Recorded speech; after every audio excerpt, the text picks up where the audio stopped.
Hello, and welcome back to my channel. If you are new here, my name is Jazzy Nicole, and right here on YouTube, I do faith-based content. Today is no different. We are looking at Jeremiah chapter 5. Jeremiah chapter 5, I feel like it was straightforward, but I do have some things I want to talk to you about from Jeremiah chapter 5. Now, if you are new here, baby, welcome. Do not be shy. Let me know in the comment section that you are new here, because I do want to personally welcome you to the page. If you are looking for a Bible study bestie, you've landed on the right page. Hit that subscribe button. This is where we get into the Word of God together, because there's literally nothing better than getting into the Word of God. Amen. Amen. If you are new, if you have been around for a while, good evening, good morning, good afternoon. It is a pleasure to have you here yet again. Y'all, without further ado, let's get into Jeremiah chapter 5.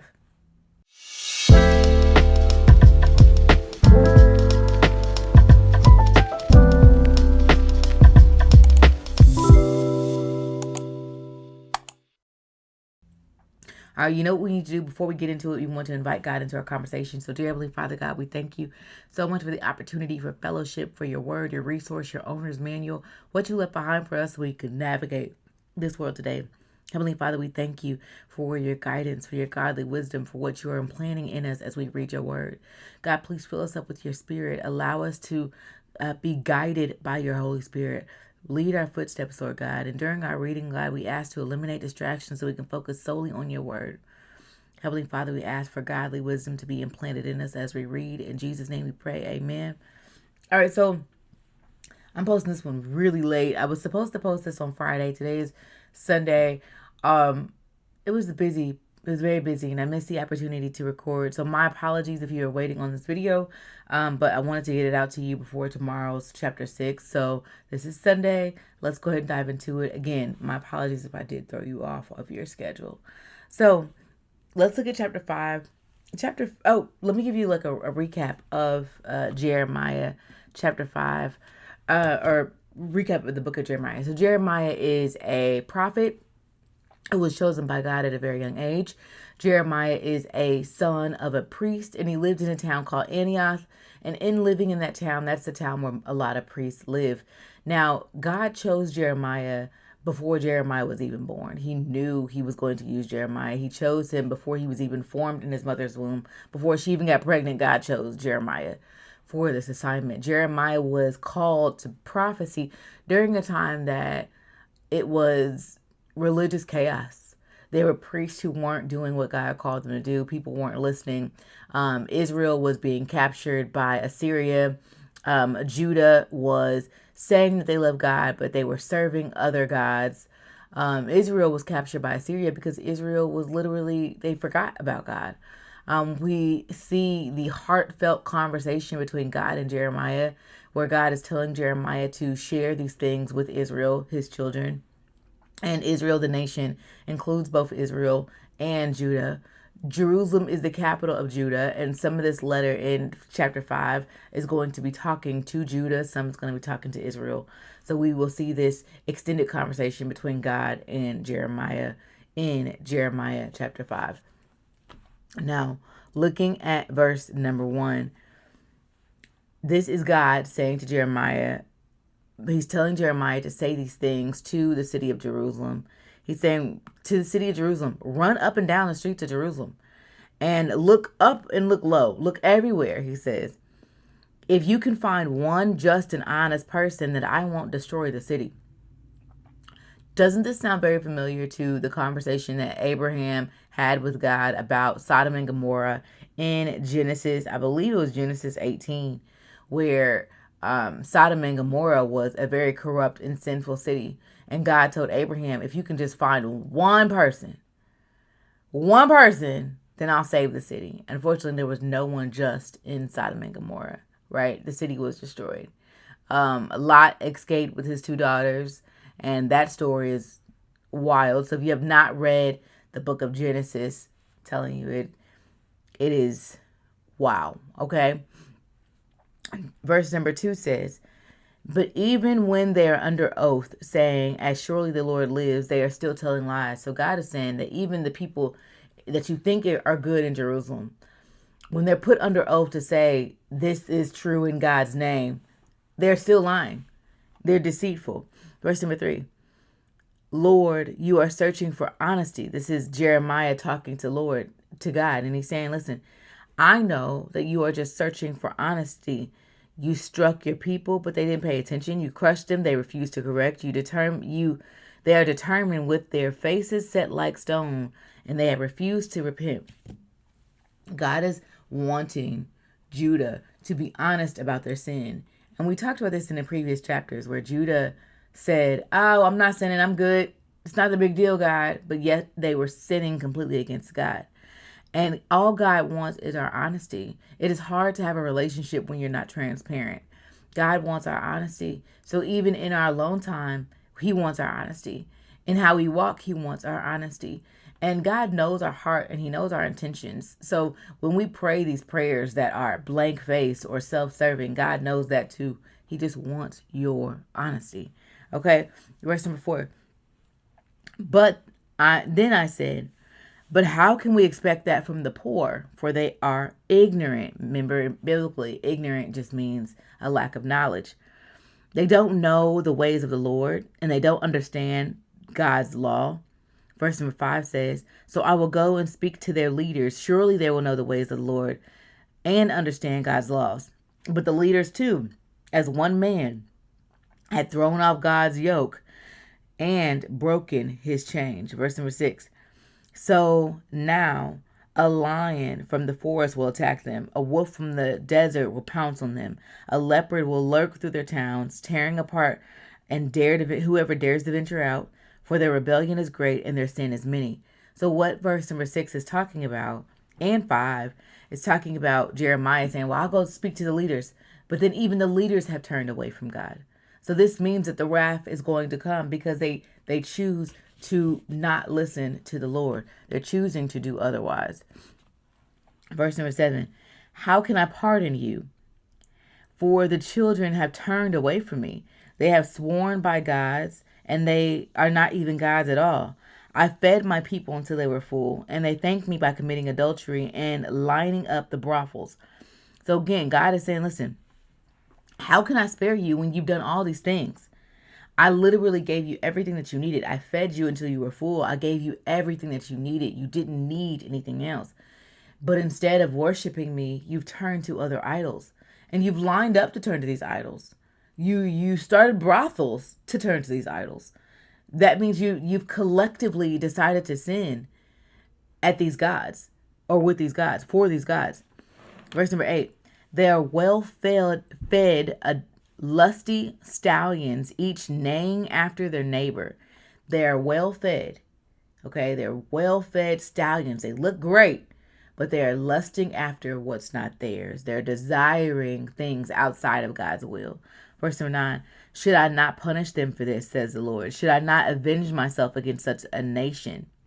Then he says, go down the rows of the vineyards and destroy the grape fields, leaving a scattered few alive. Strip the branches from the vines, for these people do not belong from the Lord. We hear a lot in the Bible about the vine. We hear a lot in the Bible about the vineyard. And we heard a lot about that in the book of Matthew, as Jesus explains himself as the true vine. So this is very symbolic that the Lord says to destroy the grapevines in that city, because Jesus is the true grapevine.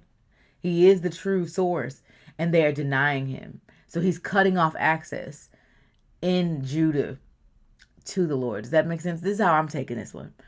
But I think that's very prophetic and very eye-opening, that this is also how Jesus describes himself in the time that he lived on earth. So let's continue. We are on verse number 11. The people of Israel and Judah are full of treachery against me, says the Lord. Verse number 12. They have lied about the Lord and said he won't bother us. No disasters will come to us. There will be no war or no famines. So what is he saying here? He's saying that the people of Israel thought that they knew God and were lying on him because they were saying that God, it wasn't that bad. God ain't gonna do that to us. We as kids, he love us. But no, vengeance is his, right? And sometimes we do face the consequences of our actions. Yes, God has grace and he spares us from what we truly deserve, but there's consequences to our actions. All right, so verse number 13. God's prophets are all windbags who do not speak for him. They just talk out the side of their neck. Let their predictions of disasters fall on themselves. Wow.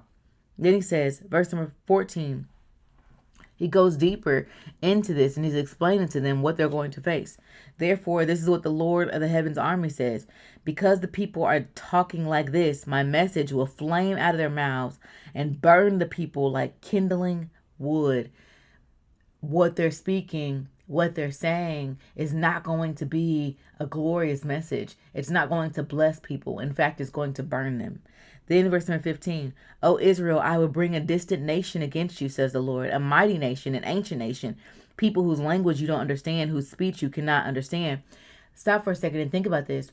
If you are being attacked by people you can't even understand, doesn't that add another layer of fear to that? You won't understand what they're saying to you, right? Okay, verse number 15. Oh, Israel, I will bring 16. Their weapons are deadly, their warriors are mighty. Verse number 17, they will take your food, they will take your children and your sons, your flocks, your herds, your grapes, your figs.